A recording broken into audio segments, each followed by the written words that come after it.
Welcome to ladies and gentlemen. இன்னைக்கு நம்ம பார்க்க போகிறது கூலி படத்தோட ரிவ்யூ. கூலி படம் எக்கச்சக்கமான எக்ஸ்பெக்டேஷன்ஸ் நிறையா இருந்துச்சு.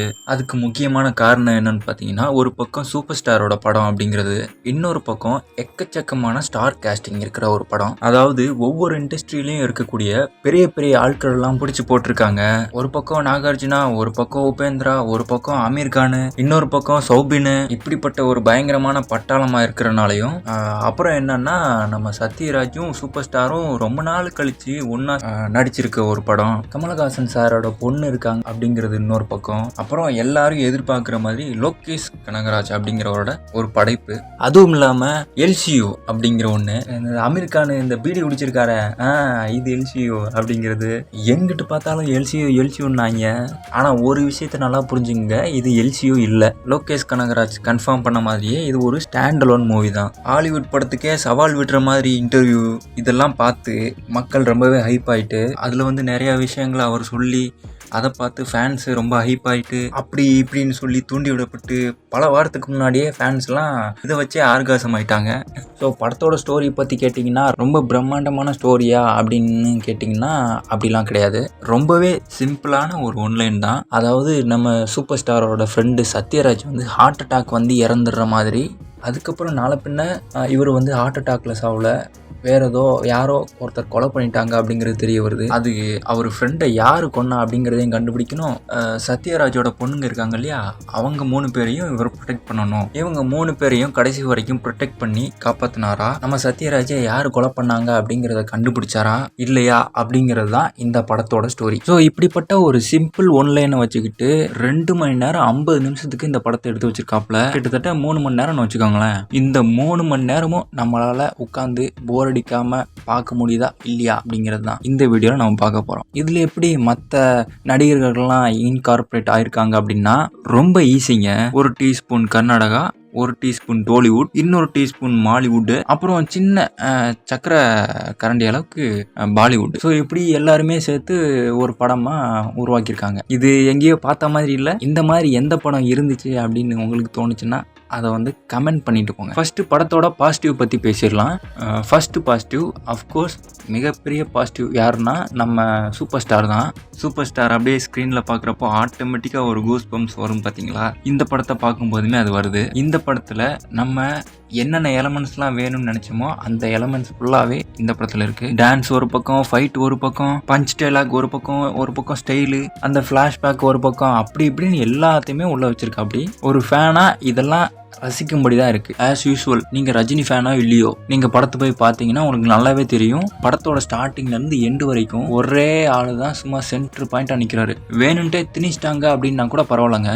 யார் ஃப்ரேமில் நின்னாலும் பக்கத்தில் பார்த்தா இவர் தான் மாசா தெரிகிறாரு. இன்ஃபேக்ட் இந்த வயசுலையும் ஒரு சீனில் கூட இவரை பார்க்குறப்போ ஓகே இவரெலாம் அவ்வளோ ரிட்டையர் ஆகிட்டு போயிடலாம், எதுக்கு நீ சினிமாலாம் நடிச்சுக்கிட்டு அப்படின்னு நம்ம சொல்லிடலாம். ஆனால் இந்த படத்தை பார்க்குறப்போ இந்த படத்தில் போன படத்தை விடையும் செம்மையா பண்ணியிருக்காரு. என்ன வேட்டையன், லால்ஸ் எல்லாம் மறந்துடலாம். ஜெயிலரை விட இந்த படத்துல சூப்பரா பண்ணியிருக்காரு. ஆஸ் அ பெர்ஃபார்மரா, first of all makeup artist, இவங்களை நம்ம ஹேட்ஸ் ஆஃப் பண்ணி ஆகணும். சத்தியமா சொல்றேன், இவரோட விக்கு, இவரோட ஸ்கின் டோனு, இவரோட ட்ரெஸ்ஸிங்கு, அவரோட ஆக்சசரிஸ் இதெல்லாம் பார்த்தா சும்மா பக்காவே இருக்குது. என்னதான் பார்த்தாலும் ரீசெண்டா வந்த படங்கள்லாம் எவ்வளவோ காசு கொடுத்து மேக்கப் எல்லாம் போட்டு பண்ணாலும் அந்த அளவுக்கு கொண்டு வர முடியாது. ஆனா இந்த படத்துல அதை கரெக்டா கொண்டு வந்துட்டாங்க. சொல்லப்போனா ஜெயிலர் படத்துலலாம் இவரோட விக் இதெல்லாம் பார்க்குறப்போ கொஞ்சம் நேச்சுரலாக இருக்கிற மாதிரி தெரியாது. ஆனால் இந்த படத்தில் எல்லாமே பார்க்கறதுக்கு கரெக்டாக செட் ஆயிருக்கு. அப்புறம் படத்தோட செகண்ட் பாசிட்டிவ் என்னன்னு கேட்டிங்க அப்படின்னா, இந்த பிரம்மாண்டமான காஸ்டிங்கு. இவங்க எல்லாருமே தங்களுக்கு கொடுத்த ரோலை செம்மையாக பண்ணியிருக்காங்க. குறிப்பாக சொல்லணும்னா சௌபின் இந்த படத்தில் அவருக்கு ஒரு முக்கியமான ரோல். படம் முழுக்க வராருன்னே வச்சுக்கோங்க. பெர்ஃபார்மன்ஸில் மனுஷன் பிரித்து மேய்ஞ்சிருக்காப்புல செம்மையாக பெர்ஃபார்ம் பண்ணியிருக்காரு. இவரோட ரோலை பொறுத்த வரைக்கும் கொஞ்சம் விசித்திரமான ஒரு ரோல் தான். நீங்கள் தேட்டரில் போய் பார்க்குறப்போ உங்களுக்கே தெரியும் இது விசித்திரமா இல்லை வில்லங்கமா அப்படின்ட்டு. அப்புறம் ஸ்ருதிஹாசன் இவங்களுமே அவங்களுக்கு கொடுக்கப்பட்ட ரோலை பிரமாதமாக பண்ணியிருந்தாங்க. அப்புறம் படத்தோட மிகப்பெரிய பாசிட்டிவ் என்னன்னு கேட்டிங்கன்னா அனிருத் தான். அனிருத்தோட பிஜிஎம் மனுஷன் என்னமா போட்டிருக்காருன்னு நினைக்கிறீங்க? அப்படியே இந்த படத்தை தூக்கி நிறுத்துறதே அந்த பிஜிஎம் தான். நம்ம சூப்பர் ஸ்டாரை ஸ்க்ரீனில் பார்க்குறதோட சேர்த்து அந்த பிஜிஎம்மும் சேர்த்து கேட்குறப்போ அப்படியே மெய் சிலிர்த்து போயிடுது. ஸோ இதெல்லாம் பாசிட்டிவ் சைடில் ஒரு பக்கம் இருந்தாலும் இன்னொரு சைடு நெகட்டிவ்னு இருக்குது. நெகட்டிவ் சைடுன்னு பார்த்தா எனக்கு ஃபஸ்ட்டு தோணுது என்னன்னு பார்த்தீங்கன்னா, லோகேஷ் கனகராஜோட மூவி லிஸ்ட் எடுத்துக்கிட்டோம் அப்படின்னா இப்போ வரைக்கும் அவர் எடுத்த படங்களில் ரொம்ப ரொம்ப ரொம்ப சுமாரான மூவி அப்படின்னா என்னை பொறுத்த வரைக்கும் இந்த கூலி படம் தான். ஏன் அப்படி சொல்கிறேன் அப்படின்னு பார்த்தீங்கன்னா, கூலி படத்துக்கு ஆடியன்ஸ் சைடில் பயங்கரமான எக்ஸ்பெக்டேஷனை ஒன்று செட் பண்ணிட்டாங்க. நானுமே எக்ஸ்பெக்டேஷனோட தான் தேட்டருக்கே போனேன். ஏன்னா லோகேஷ் கனகராஜோட படத்தில் எப்போவுமே எக்ஸ்பெக்டேஷன் ஒன்று இருக்கும். இன்னொரு பக்கம் சூப்பர் ஸ்டாரு, அப்புறம் பயங்கரமான ஸ்டார் காஸ்டிங்கு, இது எல்லாத்தையும் வச்சுக்கிட்டு எப்படி ஒரு மனுஷன் எந்த ஒரு எக்ஸ்பெக்டேஷனும் இல்லாமல் போக முடியும்? உள்ளே போய் உட்கார்ந்த உடனே கொஞ்ச நேரத்திலேயே தெரிஞ்சிருது இதுதான் இந்த படத்தோட ஒன்லைன் அப்படின்ட்டு.